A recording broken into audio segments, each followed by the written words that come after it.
So in this video, we've got to talk about foods that are going to support the slowing down of aging. Let's just say it that way.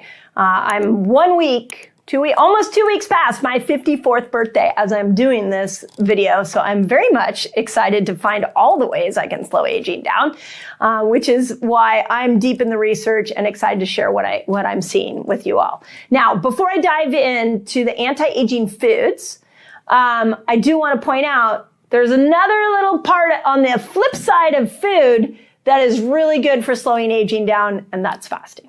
So remember, when we're looking at a 24-hour period, you have a window where you're fasting and you have a window where you're eating, unless you're doing like a 3-day water fast.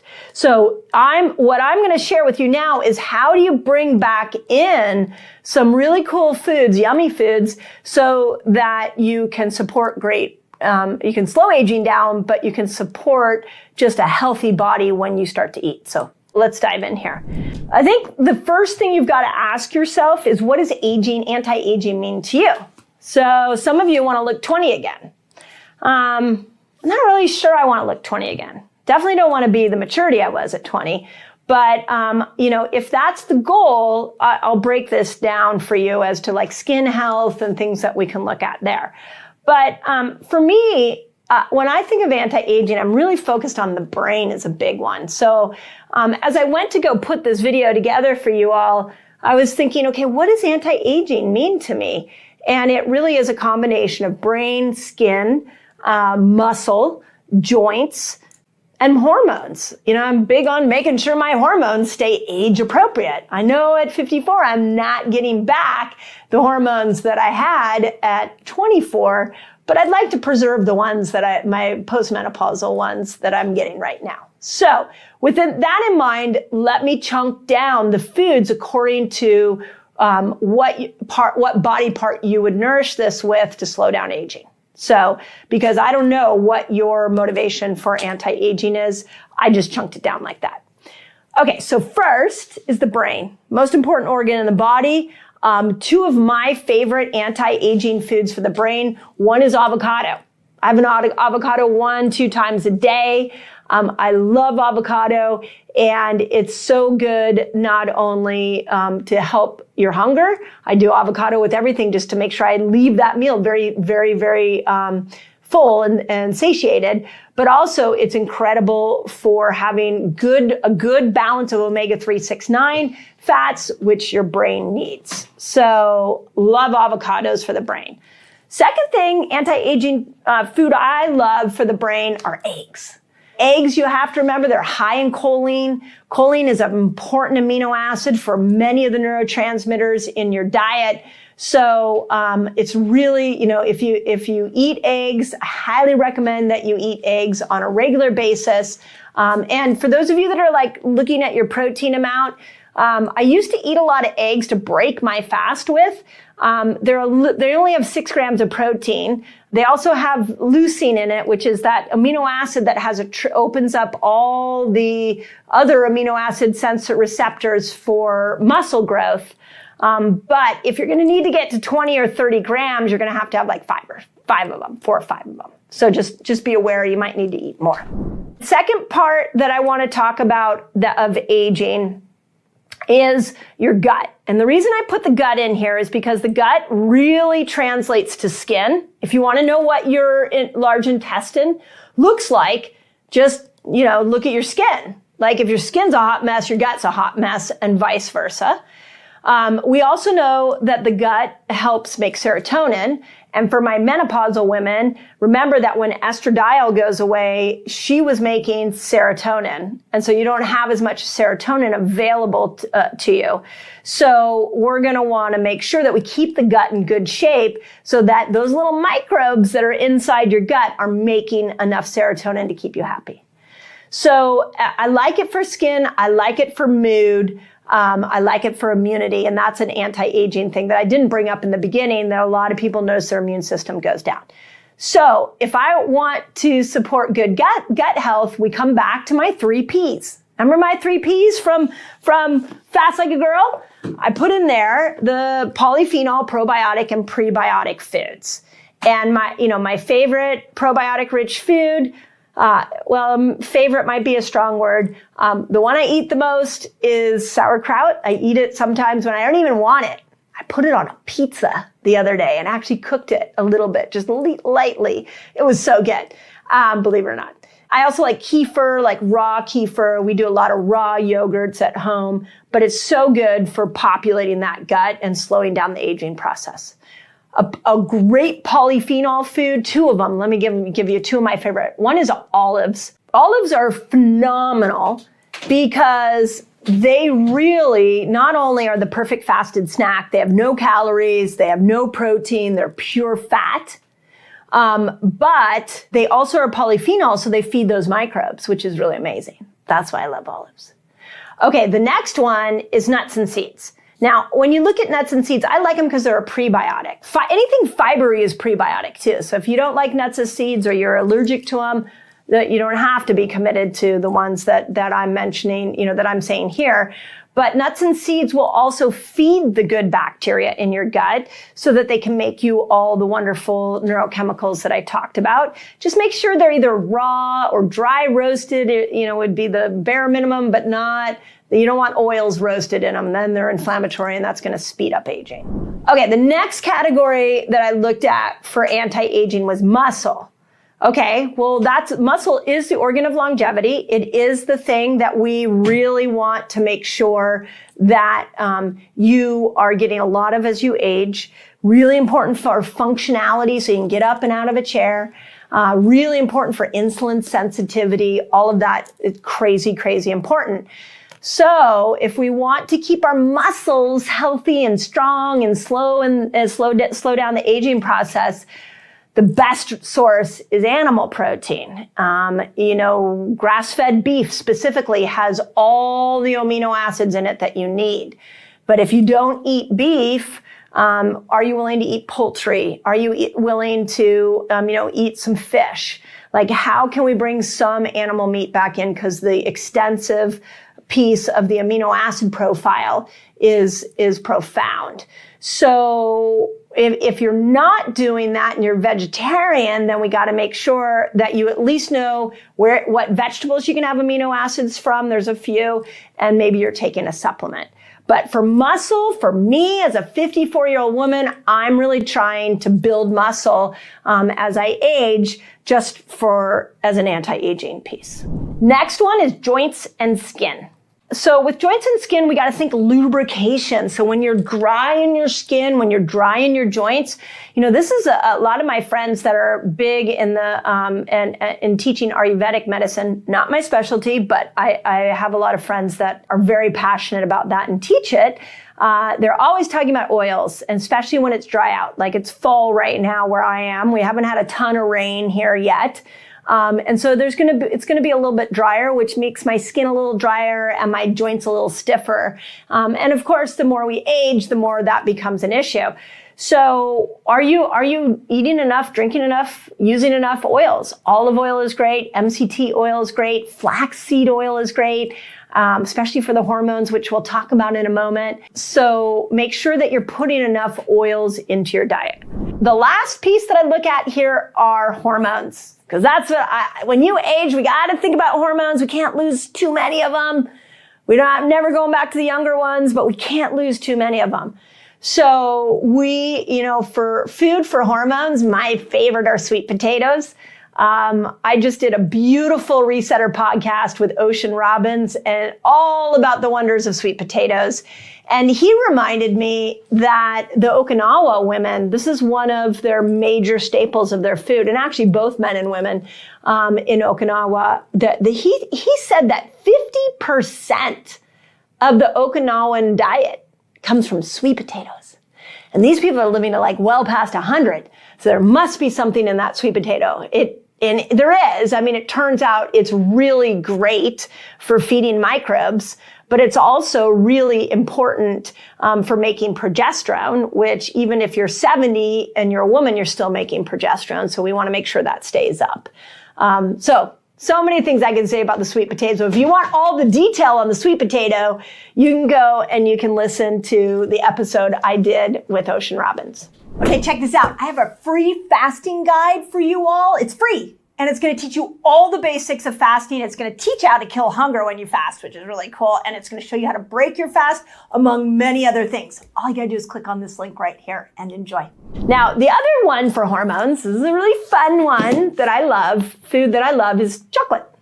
But I'm not talking like, chocolate like from your local convenience store. I'm talking about good, high quality chocolate that is actually rich in cocoa and not so rich in sugar.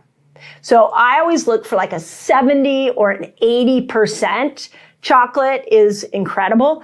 I have chocolate every day. Sometimes it's a little cube, sometimes it's more than a cube. I really like chocolate. It's high in magnesium and it'll help you make progesterone as well. And then the last food I would say on this is one I've already talked about, but if we're looking at, we need to make sure we're making progesterone. I don't want to leave estrogen out. She's definitely got needs for us, really a lot of needs for us as we age. So we're back at looking at things like flaxseed oil. The other interesting one, and you can decide where this fits in, that really supports estrogen production is dried apricots. Now, those of us who watch our blood sugar, we may be like, I might put a dried apricot with some cheese to make sure that the blood sugar doesn't spike too high. But dried apricots can really help with estrogen production as well. So there you go. I mean, it really depends on what you want to do and what matters to you. I'd love to hear what you've noticed. And what you're finding. Again, we are a community here. We all learn from each other. But when I look at aging, I look at, my life and where I am at 54 and what I want to do with this body that I'm so blessed to live in. I really realized that what I wrote in Fast Like a Girl, going in and out of these 6 different fasts is so important for slowing the aging process down. And then, I wrote in here a lot about the foods that support hormones, which is also really important. And then in this video, I'm adding also some other foods that are really important for you as well, especially when it comes to like your brain and your gut and your joints. And it just use this video as like to ask yourself, like, are you eating these things?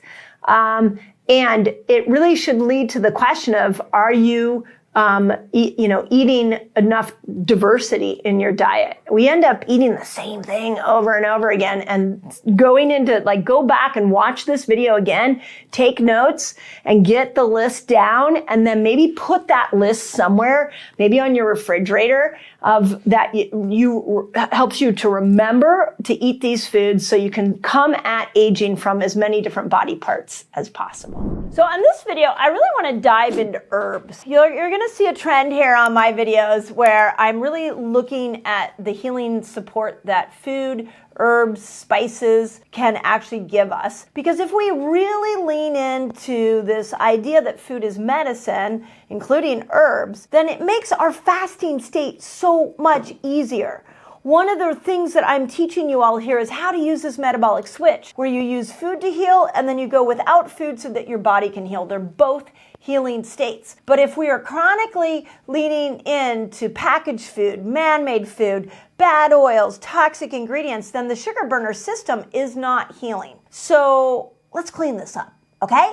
And there are 3 herbs that I really, really like that can help heal the body and support specifically a really good nervous system. Remember, I talk a lot about the rushing woman syndrome and how we're just like on a go, go, go pace all the time. Well, these 3 herbs can really help calm the nervous system and help that rushing woman body and rushing man body.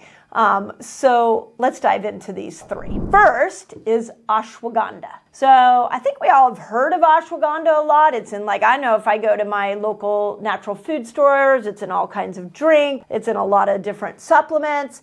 I think hopefully you have heard of it as, hey, that's really good for stress. And it is. The ashwaganda is incredible for helping heal your body from stress. And here's why. So it is rich in something that is called withanolides. Now, they are a natural sedative. So when you take ashwaganda, it's like calming you down. Okay, let's just take that concept for a moment and let's put it through the eyes of the menopausal woman, because I'm here to really help and support women through that process of perimenopause and menopause. It's massively important to my heart. One of the things that we know is that as progesterone comes down, our ability to relax from stress becomes more difficult. So it's in those moments that we need herbs like ashwagandha that act like a natural sedative, because progesterone was doing that, but progesterone is now making her exit. So as she makes her exit, we can bring ashwagandha in to help relax us. We also know if we've been living a rushing woman lifestyle where we are on go, go, go, go, go, that our hypothalamus, pituitary adrenal axis, it's called the HPA axis, may be overused and fried out. So adrenals don't fry out. The whole axis fries out. And what research is showing is this with analytes, this component that ashwagandha has in it, that it can actually normalize and bring back the balance of your HPA axis. So what that does for you is that when you see a stressor or you think about a stressor, your body is able to have a normal cortisol response, as opposed to somebody who is overly stressed and is constantly secreting cortisol. When you take ashwagandha on a regular basis and it brings back balance of the HPA axis, you have appropriate cortisol response, where you get a little bit of cortisol and then your body relaxes. That's why we want to use something like ashwagandha to bring back this HPA axis. The other thing that we know based off of research is that not only is it a sedative, that like I told you, not only does it balance the HPA axis, but it can reduce anxiety, which is really important overall for perimenopause and menopausal women. And so the interesting thing, though, about ashwagandha, before I go to the next one, is that just make sure you get it in a capsule, because it does have a really strong smell. Ashwagandha in Sanskrit actually translates into horse smell. So it may not be good in a tea. It may be better in a capsule if you don't like the smell of horses. Second herb that I am a huge fan of, and drink on many occasions, is kava. So kava is incredibly good for sleep, and it has a component in it called a kavalactone. And kavalactones go into GABA receptor sites and stimulate the production of GABA. You know what else went into a GABA receptor site? Progesterone. So when you're after 35, for women, as progesterone goes down, nothing's going into that GABA receptor site, but kava can. And there is a lot of different ways that you can reach for kava. There are tinctures, there are teas, there are powders. It's pretty prevalent once you start to really open your eyes to it. Now, there have been numerous studies that have found that kava is incredible for improving sleep. There was one that I really want to highlight, which is a 2004 study of 61 people, that they found that not only were they able to fall asleep quicker, okay, my menopausal women, how many of us go to sleep and we're like, oh, I can't sleep, I can't sleep, I can't sleep. How many of us find that it takes forever to go to sleep? Kava can help with that. So not only is it going to help you go to sleep, but this study found that it decreased sleep disturbances, so you're not waking up, and it gave you an overall improvement in sleep quality, specifically REM and deep sleep. So a cup of kava tea before you go to bed can really help the whole sleep process. One of the tools that I use for kava is something that was I learned from Kauai Pharmacy,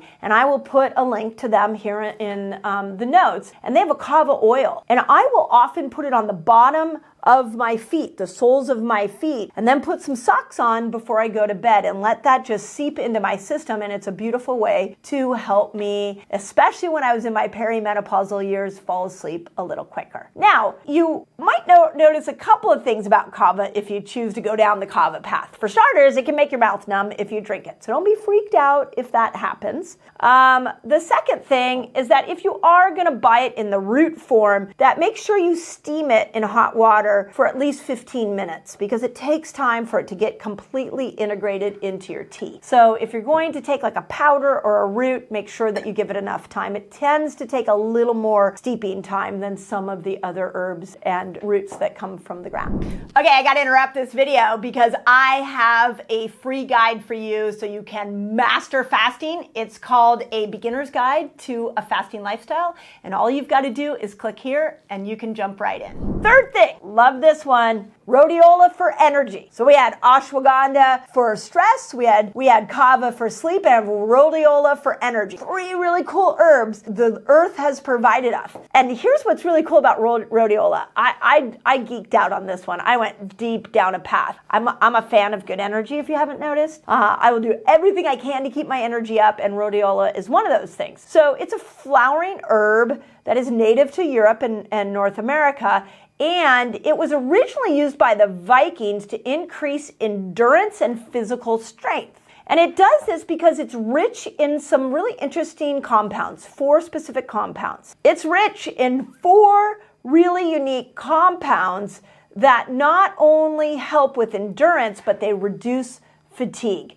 And it's not only physical fatigue, but also mental fatigue. So when I'm talking about the endurance capabilities of rhodiola, I'm not just talking about the body, I'm talking about mental fatigue, which back with my menopausal women, as estradiol goes down, our ability to perform mentally can be hindered. And so when we go into rhodiola, we can actually improve our mental focus and endurance and be able to do that full work day that so many of us are trying to keep up with despite having low levels of estrogen.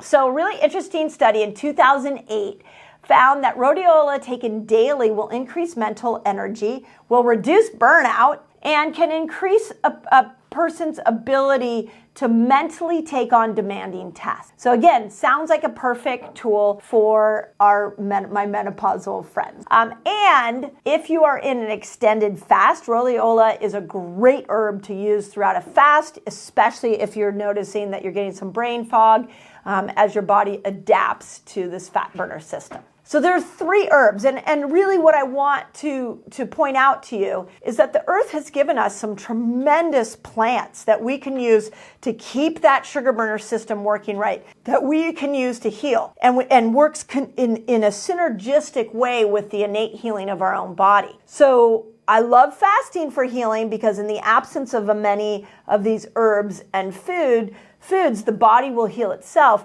But again, we also want to keep in mind that food and plants and herbs in general can support a proper healing effect. And sometimes those fit into the sugar burner system. Sometimes you can take them as supplements in the fat burning system, but we can't leave herbs out of the equation, especially ones that are going to help with stress, sleep, and energy. And I don't know a menopausal woman on the planet that doesn't need help with that.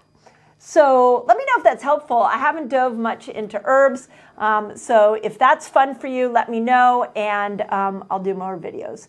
But you are not out of answers. Nature has provided quite a few for you, and there are 3 of them. Okay, if you loved this video, you're going to want to check out the next video of my food series. On this video, want to talk about the healthy foods that you might be eating that will stop you from a long and healthy life.